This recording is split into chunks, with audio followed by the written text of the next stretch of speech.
नमस्कार दोस्तों, बिहार में जमीन का सर्वे चल रहा है और इस सर्वे में सबसे ज्यादा बड़ा परेशानी जो है सो ज्वाइंट प्रॉपर्टी को लेकर है। एक ही दस्तावेज में दो भाई शामिल होते हैं, यानी कि दो भाई के नाम से एक ही दस्तावेज बनता है। अगर मान लीजिए आपके पूर्वज अगर दो भाई थे और दोनों भाई मिलकर एक ही दस्तावेज के माध्यम से 4 बीघा 5 बीघा जमीन जो है सो एक ही दस्तावेज के माध्यम से खरीदे हैं, तो उसमें अभी चलकर जो है सो परेशानी क्या है वो सुन लीजिए। ये परेशानी जो अभी आ चुकी है कि उसमें से जो है सो एक भाई उठता है और मौखिक तौर से बंटवारा ही रहता है, और जो मन होता है मौखिक तौर से तो बंटवारा है, और जो मन होता है वो प्लॉट जो है जाकर बेच देते हैं। अब बेच देते हैं तो जो केवलदार होते हैं, जो केवाला करवाते हैं, जो खरीदते हैं, वह जो है सो पोजीशन आकर पकड़ लेते हैं। अब दूसरे भाई को परेशानी होता है और परेशानी इसलिए होता है कि एक ही दस्तावेज में दोनों भाई का नाम शामिल है, तो जाहिर सी बात है कि दोनों भाई का शेयर होगा 1/2 और 1/2। अगर उसमें अंश नहीं दर्शाया गया है तो, और डायरेक्ट जो है दोनों भाई का शामिल करके अंश अगर दर्शा दिया जाता है तो उसमें जो है 19-20 करके जो है शेयर होता है। लेकिन अंश नहीं दर्शा के डायरेक्ट दोनों भाई का नाम शामिल रहता है, तो उसमें होता क्या है, जो एक भाई उठा, जब मन हुआ उठा और गया और जमीन सेल कर दिया। और जब सेल कर देता है तो केवलदार आकर, जाहिर सी बात है कि वह जो है सो कब्जा दखल पोजीशन तो पकड़वे करेगा, क्योंकि उसने अगला को पैसा दे रखा है और कागज भी अगला देखा होगा रजिस्ट्री कराते समय। उस समय देखा होगा कि वाकई में उसका जो है सो पूर्वज के नाम से जमीन है, एक ही दस्तावेज में दो भाई शामिल है और जमीन जो है सो वाकई में इसका है, तो खरीद लेता है।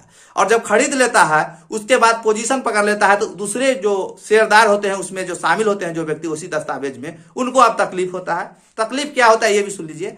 तकलीफ इसलिए होता है कि मौखिक तौर से बंटवारा के अनुसार से जो दोनों भाई के जो वंशज होंगे सो आपस में कायम होंगे अलग अलग कब्जा दखल में, तो उनको जो है सो अब कब्जा छोड़ना पड़ेगा, क्योंकि अगला जो है सो बिक्री कर चुका है अपने शेयर। इसलिए दोस्तों इस तरह का समस्या जो है सो हर व्यक्ति के साथ आ गया है। ये तो हम दस्तावेज पर बताए हैं, खतियान में भी ऐसा ही हो रहा है। खतियान में भी जिस व्यक्ति के पूर्वज के नाम से खतियान है, एक दो व्यक्ति उसमें शामिल है या 4 व्यक्ति शामिल है, तो उसमें से एक फरीक उठा और मनमाना जमीन जो है सो बेच दिया। अब बेच दिया तो मौखिक तौर से बंटवारा है, तो केवलदार अपना खरीद लेता है, उसको पता नहीं है कि किस तरह से बंटवारा है नहीं है, और जाकर अपना कब्जा दखल कर लेता है, दाखिल खारिज करके रसीद भी प्राप्त कर लेता है। अब जो है सो सर्वे आ गया है। इस तरह की समस्या का जो है समाधान जो है सो अब आपको इसी सर्वे में करना है। अब कहिएगा सर हम कैसे करेंगे, हम तो कमजोर है, अगला जो जमीन रजिस्ट्री करवा है वो दबंग पार्टी है, कब्जा भी कर लिया, हम क्या करें सर। तो देखिए कुछ नहीं करना है, आपका वो ज्वाइंट प्रॉपर्टी जितना कागजात जो कह रहा है, जितना आपका उसमें से हिस्सा बनता है, जितना आपका शेयर बनता है, उतना का आप जो है सो प्रपत्र दो और साथ में वंशावली लगाकर भर के दीजिए। अब कहिएगा भर के देने के बाद जो है तो फिर भी परेशानी आ रहा है, केवलदार भी दावा कर रहा है, हम भी दावा कर रहे हैं, क्या होगा। तो देखिए होगा कुछ नहीं, वही होगा जितना आपका शेयर होगा वो आपको मिलेगा। क्यों मिलेगा ये भी सुन लीजिए। क्योंकि अगर कोई भी दस्तावेज 5 बीघा 6 बीघा का अगर बनाया गया है, 5 बीघा या 6 बीघा का दस्तावेज है, ये 5 बीघा 6 बीघा हम लिख दिए हैं। आपके दस्तावेज 5 कट्ठा 4 कट्ठा 3 कट्ठा का भी हो सकता है। ये हम आपको बता रहे हैं, समझा कर बता रहे हैं, इसलिए हम 5 बीघा 6 बीघा लिख दिए हैं। और 5 बीघा 6 बीघा का तो एक ही प्लॉट नहीं होगा, होगा तो बहुत प्लॉट, चाहे मान लीजिए कुल 10 प्लॉट है, सभी का खेसरा अलग है, 513 118 220, और खाता भी अलग होगा। खेसरा जो है सो अलग है तो खाता भी जरूर है सो अलग होगा, तो खाता भी अलग अलग हो सकता है। तो उस कंडीशन में आपका जितना खेसरा है उसमें जो है सो आप 1/2 शेयर जो है सो अपना भर के सर्वे में दावा कीजिए। और 1/2 जब आप दावा कीजिएगा तो वहां जो है सो क्लियर हो जाएगा भाई। टाइटल तो क्लियर रहता है कि 1/2 शेयर जो है सो अमुक भाई का होगा, तो 1/2 शेयर भी अमुक भाई का होगा, क्योंकि दस्तावेज में जितना व्यक्ति का नाम होगा उतना व्यक्ति का उसमें जो है सो हिस्सा होगा, यानी शेयर होगा। तो अगर आप मिनहा करके बंटवारा किए हुए हैं, मिनहा करके किए हुए हैं, मिनहा का मतलब होता है कि मान लीजिए यह खेसरा जो हम लिखे हैं, तो एक खेसरा आप दे दिए पहला भाई, एक खेसरा दे दिए आप दूसरा भाई, मौखिक तौर से कहे कि ये अगला जो प्लॉट है वो आप जोत लीजिए, उसके बदला में हम ये अगला दूसरा प्लॉट जो है सो जोत लेते हैं। इस तरह का मौखिक बंटवारा जिसको हम मिनहा बंटवारा कहते हैं, उस तरह का बंटवारा करके जो है सो हिस्सा कायम कर लिए रहते हैं। जो जितना उनको कट्ठा दूर बनता है उतना जो है सो नाप उप कर जो है सो बांट लिए हुए होते हैं, तो बांट लिए हुए होते हैं। तो आप क्या करिएगा, अगर मान लीजिए 513 और 518 मिला करके बांटा गया है, अब फिर भी एक भाई उठा, ये भी खेसरा में से आधा बेच दिया, और ये भी खेसरा में से आधा बेच दिया, तो जाहिर सी बात है कि कागजात के मुताबिक जो केवलदार लिए हैं, जमीन खरीदे हैं जिस भाई से, वो तो जाहिर सी बात है अगर 2 खेसरा चढ़ाए हैं तो उसमें से आधा, इसमें से आधा लेंगे। अगर इसी में मिन्हा के अनुसार अगर वह बिक्री कर दिया है, मान लीजिए यह पूरा प्लॉट उसने बिक्री कर दिया, तो इसके एवज में अगर आपको 518 दिया है, तो आप कहेगा कि हम ओहो प्लॉट में हिस्सा लेंगे, ओहो बेचेंगे, तो इस कंडीशन में क्या होगा, अगर मान लीजिए जाकर बेच दिया, तब तो बेच दिया तो झगड़ा होगा, विवाद होगा, कैसा कैसी होगा, यही ना होगा। लेकिन यह सब भी आपको सॉल्व हो जाएगा। अगर इस तरह का प्रॉब्लम अगर आपके साथ आता है तो आपको कुछ ना करना है, सबसे पहले आप जो है सो रजिस्ट्री पर रोक लगवाइए, रजिस्ट्री पर रोक लगवाइए, जो अगला व्यक्ति जो है सो जमीन ना बेच सके।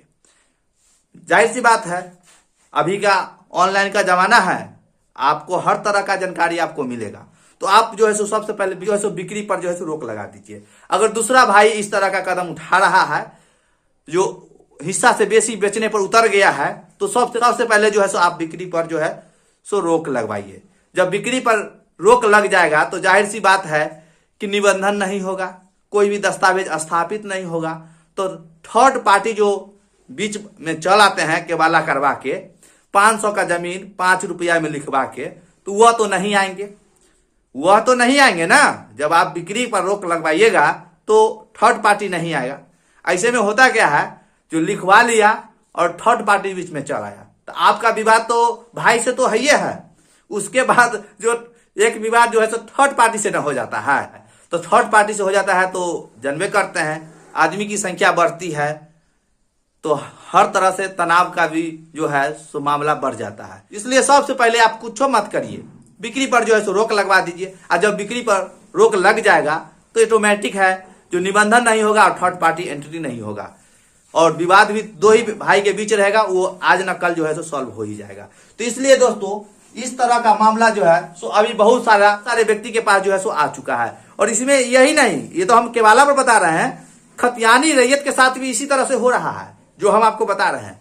खतियानी रैयत भी परेशान है, उसमें 2 बाबा दादा का नाम शामिल है, एक दादा बाबा का वंशज आया पूरा जमीनें बेच दिया, बशर्ते खतियान में नाम रहता है फिर भी जो है सो हिस्सा से अधिक बिक्री कर देता है। तो क्या करिएगा भाई, सबसे पहले तो लिखवाने वाला को भी थोड़ा सोचना चाहिए जो भाई हम इसका हिस्सा से बेसी क्यों लिखवाए। लेकिन अगला ये नहीं सोचता है, वो तो सोचता है कि भाई 5 लाख का संपत्ति है, 1.5 लाख में मिल रहा है, क्या दिक्कत है, तनका ताकत लगा लेंगे, कब्जा हो जाएगा, लड़ेंगे केस, इस तरह का मामला। लेकिन अभी जो है सो इस तरह से रोक लग जाएगा। आप अगर इस तरह से घटना आपके साथ अगर हो रहा है, भाई लोग जो है सो या बाबा दादा का जो पोता होता है, यानी कि नया वंश वृक्ष जो है वो इस तरह का कदम उठा रहा है, तो आप जो है सबसे पहले जो है सो बिक्री पर जो है सो रोक लगवा दीजिए। बिक्री पर रोक लगेगा, निबंधन नहीं होगा तो जाहिर सी बात है कि जमीन जस के तस रहेगा, न कोई 1/2 बांटेगा और न आप बांटिएगा। जब क्लियर हो जाएगा, जब फरिया जाएगा, तो आधा आपका है, आधा जो जिनका नाम है पेपर में उसका है। तो इसलिए दोस्तों आप लोग घबराए नहीं। अगर इस तरह का अगर समस्या अगर आपके साथ आ चुका है, एक ही भाई जमीन जो है सो बिक्री किए जा रहा है, लास्ट में पता चला हिस्सा से बेसी बेच दिया, तो उस कंडीशन में फिर क्या होगा भाई, केवलदारों से लड़िए, भाइयों से लड़िए, सारा दिन जो है लड़ाई झगड़ा चलते रहेगा। इसलिए आप सबसे पहले बिक्री पर जो है रोक लगा दीजिएगा। जाहिर सी बात है कि ये बात जो है सो होवे नहीं करेगा। तो उसके बाद सर्वे आ रहा है, तो सर्वे में जो है कुछ नहीं करना है, हर प्लॉट जितना प्लॉट आपके दस्तावेज पर है उसमें 1/2 शेयर जितना बन रहा है उतना का प्रपत्र 2 भर के दे दीजिए, भले ही केवलदार कब्जा क्यों न किए हो, उस पर भी आप आधा का जो है सो दावा ठोक दीजिए। केवलदार भी सोच रहेगा, जो बेचा है वो सोच रहेगा, बात समझे ना, वो सोच हो जाएगा और केवलदार भी सोच हो जाएगा जब 1/2 शेयर जाएगा तो। और जाहिर सी बात है कि हर तरह का अफसर होते हैं। अरे सर्वे में ऐसा तो नहीं है कि सर्वे अधिकारी नहीं समझेंगे कि 2 भाई है तो 1/2 शेयर होगा ही, तो केवलदार से और भाई से ऑटोमेटिक जो है सो पूछ लेंगे कि भाई कितना शेयर है तुम्हारा, तुम कितना बेचा है, ज्यादा बेचा है तो दूसरी जगह दो इसको, और नहीं तो जो केवलदार लिया है उसमें 1/2 हो जाएगा। केवलदार का भी उतने रहेगा जितना वो हिस्सा उसका बन रहा है प्लॉट बाय प्लॉट। तो इसलिए दोस्तों घबराइए नहीं, इस तरह का समस्या है तो जो है सो शांति से काम लीजिए। और उसके बाद एक बात और हम कहना चाहेंगे कि अगर आप लोग को हमसे बात करना चाहते हैं, बहुत सारे लोग तो बात कर ही रहे हैं, इसलिए अगर आप लोग भी हमसे बात करना चाहते हैं तो डिस्प्ले पर नंबर चल रहा है, उस नंबर के व्हाट्सएप पे जाइए, वहां आपको QR कोड मिलेगा, 50 रुपया पेमेंट कीजिए और वहां से आपको कॉल बैक हो जाएगा, डायरेक्ट कॉल बैक हो जाएगा। जब आप 50 रुपया पेमेंट कीजिएगा तो हमारे तरफ से ही आपको कॉल बैक जाएगा। आइए, आप 50 रुपये पेमेंट करके आप भी कॉल कर सकते हैं, और डायरेक्ट कॉल कीजिएगा तो कॉल रिसीव नहीं होगा, ये हम आपको कह देते हैं। और किसी भी समस्या का समाधान या सलाह मशवरा जो लेना है वो आप हमें कॉल पर बात करके जो है सो ले सकते हैं। चलिए, अगर इस तरह का प्रॉब्लम अगर आपके पास है तो डायरेक्ट आप 1/2 शेयर हर प्लॉट में भर के दीजिए। अब बशर्ते अगर मिन्हा करके जो शेयर आप रखे हुए हैं वो तो दखल कब्जा में आपके पास होवे करेगा, तो उसका जो है सो पूरा रकबा भरिए, और जो केवलदार लिया है उस पर 1/2 शेयर करके भरिए। और बाद में ये जो सर्वे होगा इसमें भी शिविर लगेगा, नीचे से लेकर ऊपर तक शिविर रहेगा, हर अधिकारी जो है सो आपका जो है सो बात सुनेंगे, कहीं ना कहीं जाकर आपका मामला जो है सुलझ जाए, इसलिए 1/2 शेयर भरिए। तो चलिए, अब नेक्स्ट वीडियो में एक नया टॉपिक के साथ आपसे मिलते हैं, तब तक के लिए जय हिंद।